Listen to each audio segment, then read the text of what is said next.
একটা গোলুমলু আদুরের ব্রাইডকে সাজিয়েছিলাম সেদিন। আপনারা জানেন আমার এই ব্রাইড কিন্তু একজন টিচার, মানে টিচারের বিয়ে, ভাবতেই ভাল লাগে তাই না? আমার যতটুকু মনে আছে আপু হচ্ছেন একজন ইঞ্জিনিয়ারিং কলেজের লেকচারার। আপু যখন পেজে আমাদের কাছে বুকিং করেছিল তখনই আপু মেসেজে লিখে দিয়েছিল যে আপু আমি অনেক বেশি এক্সাইটেড রিয়াপুর হাতে সাজার জন্য। এছাড়াও বিয়ের প্রোগ্রামের দুদিন আগে কিন্তু আপু ফেসিয়াল পেডিমেনি করার জন্য আমাদের পার্লারে এসেছিল, তখনও আপু আমাকে দেখে বলছিল যে আপু আমি অনেক এক্সাইটেড আপনার হাতে সাজার জন্য। আলহামদুলিল্লাহ আমি আসলে ব্লেস যে আমি আপনাদের এত এত ভালোবাসা পেয়েছি। আপনারা খেয়াল করেছেন কিনা জানি না, আমার এই ব্রাইডের আমি হিজাবটা মানে ওড়নাটা হচ্ছে কি আমি চেঞ্জ করে দিয়েছি। এমনকি ফার্স্টে যে হলুদ ওড়নাটা ছিল সেটাই হচ্ছে আপুর হিজাব ছিল বিয়ের, বাট আমি বললাম যে না আপু আপনাকে মেরুন আনতেই হবে, মানে ব্রাইডদেরকে মেরুন হিজাব ছাড়া আমার কাছে কেন জানি ভালো লাগে। তো যাই হোক, এরপর হচ্ছে আপু ভাইয়াকে কল দিয়ে দেয়। ভাইয়া মাশাআল্লাহ অনেক বেশি কেয়ারিং এন্ড অনেক বেশি হচ্ছে গিয়ে দায়িত্ববান একজন মানুষ। তো ভাইয়া নিজেই হচ্ছে গিয়ে মার্কেটে গিয়ে আপুর জন্য হিজাব নিয়ে আসে। একটা সুন্দর মানুষকে সুন্দরভাবে সাজানো কিন্তু অনেক টাফ।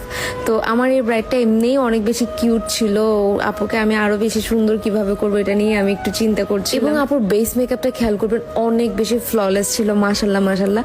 বাই দ্য ওয়ে, আপনারা যারা আমাদের কাছ থেকে 7 days প্রফেশনাল ব্রাইডাল মেকআপের ক্লাস করতে চান দ্রুত কিন্তু স্লট কনফার্ম করে ফেলেন। এছাড়া A to Z full beautician কোর্সও কিন্তু এভেলেবেল আছে, আমাদের পার্লারে এসে একেবারে হাতে ধরে কাজ শিখতে পারবেন। সো আপুকে খুবই আদুরে একটা পুতুল পুতুল ব্রাইড লাগছিল সেদিন। আপনাদের কেমন লাগছে অবশ্যই কিন্তু কমেন্ট করে জানাবেন। আর গালে টোল পরা মেয়েদেরকে না ভাই এমনিতেও মনে হয় কি দ্বিগুণ সুন্দর লাগে। আমি এরপর আপুকে বলছিলাম আপু আপনার তো গালে খুব সুন্দর টোল পড়ে, আপনি একটু জোরে জোরে হাসেন। আর যে মানুষগুলোর গালে টোল পড়ে না ওরা হচ্ছে কি গড গিফটেড একটা মানে আল্লাহর কাছ থেকে পেয়ে আসছে আর কি জিনিসটা। আমি ছোটবেলা থেকে আমি আফসোস করতাম আমার গালে যদি একটু টোল থাকতো, আমার গালে যদি একটু টোল থাকতো। তো যাই হোক, আমাদের জুন মাসের জন্য কিন্তু অলমোস্ট অনেকগুলো ব্রাইডাল স্লট বুকড। এই মাসে যারা বুকিং করতে চাচ্ছেন অলরেডি 1 তারিখ তো হয়ে গেছে, দ্রুত কিন্তু বুকিং করে ফেলতে হবে, আমাদের স্লট কিন্তু খালি থাকে না। সত্যি কথা বলতে আমি একদিনে আমার হ্যান্ডে 2 থেকে 3টা ব্রাইডের বেশি নেইও না।